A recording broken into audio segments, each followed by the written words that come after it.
Welcome back to Jacksonville, Florida. We are on the campus of the University of North Florida. Nice brick building behind us. I think it's a dormitory in which these players have been staying in the last 2 days, but they're getting ready to get on the bus and get back to Tallahassee, and so are we.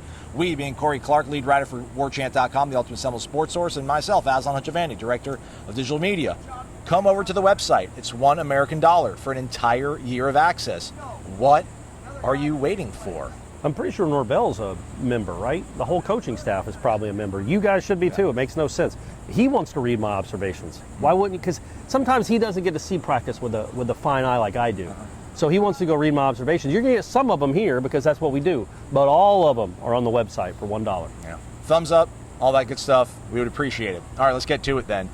Thought it was a really good day from the defense, Corey. Yeah. A lot of spirit from them.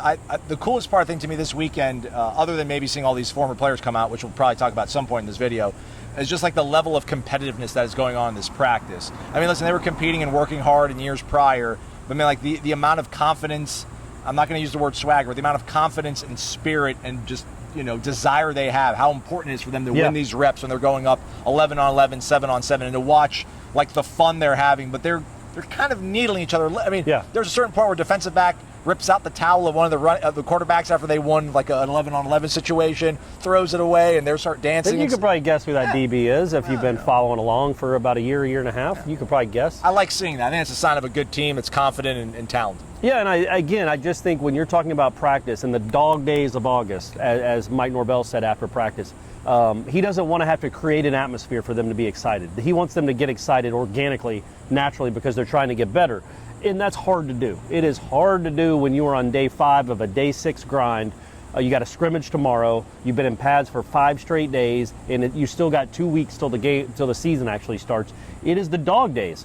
And for them to have that kind of energy is so good for practice. Like, even if it's just making you in that brief moment hate your teammate and want to shut him up, it makes you competitive, and that's what that kind of stuff does. I think, and again, I'm not saying this team is going to be special. It's going to be an incredible team, but that's what special teams have, is that in their DNA is that competitiveness, where Telvin Smith and Jameis are going back and forth. Now, I don't know if there's any Telvins or Jameses on this football team, but you get the point.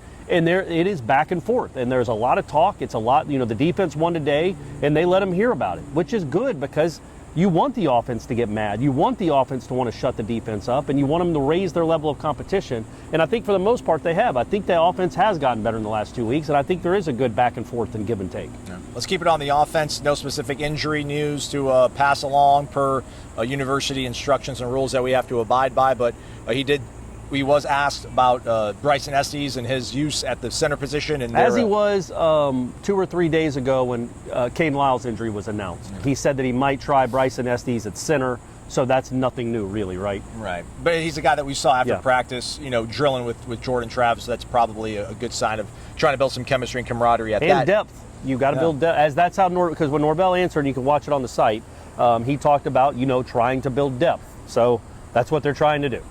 I was watching one-on-one defensive line stuff, playing the part of Tom Lang. Check him out, Jeff Cameron Show, 1 to 3 o'clock, 93.3 FM, as well as Warchant TV. You were watching 7-on-7s, 11-on-11s. I mean, give us some offensive highlights. I don't think there was a lot, but obviously there's always a couple plays being made. No, there weren't a lot, but there were. Kentron Portier, I thought, had a nice practice. I really think that's 2 good days in a row, and I asked Ron Dugans about him afterwards. We got Ron Dugans today that you'll be able to see on the site too. He said that Portier's coming along. Like he's had a really good few days, but he's had a good camp overall. So much so that he said he's moving them outside and inside. Like he's earned the right to be on the field. That's a good sign, man. He had a nice day. I thought Duffy, just from a decision-making conviction of his throws standpoint, I thought had his best day in a while, just throwing it.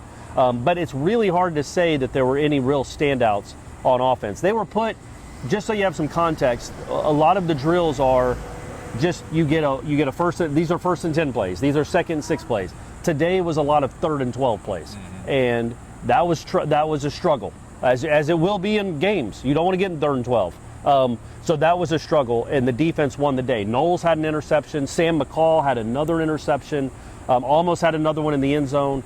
And then at the end of the practice, they were throwing basically jump balls because it was one play left. You're at the 20, you're at the 25, you're trying to score. So it's a good practice for if that situation happens to arise. I believe it did last year a couple times, but if that situation happens to arise, that you're ready for it. So they practiced a lot of those situational drills. So it wasn't a lot to report offensively of guys that really stood out. Amari Gainer, I think, also had a pick early on, too. And, yeah, he did, and he had a good day overall. He had 2 or 3 tackles. He flashed a lot. Amari Gainer probably had, I thought, his, at least, you don't want to say his best day because we don't know what the assignments are. He might have done a great job and just not made a tackle. But the most flashiest day by far for Amari Gainer was today. He had a couple tackles for loss. He had an interception. Jared Verse on back-to-back plays had a sack and a TFL where he's in the backfield quick. I thought that was his best stretch in the whole camp. That was really impressive. Derek McClendon continues to make plays and just look like a different guy. So, yeah, I thought the defense definitely won the day. They were put in better situations. The situations led to a defensive day, but still they took advantage and had some really good plays. Balance out a little bit of an observation here with a word from a player that we spoke to. So there was I think the worst moment of the practice this week, or today rather, maybe the entire weekend that we've been out here in Jacksonville, which really hasn't been a weekend. It's only been Thursday and Friday, but you know what I'm trying to say. Right, we got Chaslin. Corey's talking about situational plays here. I mean, they're running plays where it's like, all right, you're down a certain amount of points, there's a certain amount of time on the clock, and the play and the throw that was made just was not going to fit that situation. And, Mike Norvell got upset and said, guys, that was supposed to be the last play of the game. So that to see that you're not realizing that practice 14, you're running this, and we haven't seen them run that situation before, but it's hopefully something that was probably talked about in a pre-practice meeting that we're going to drill this stuff today. Even if you're not, though, you've got 30 yards to go.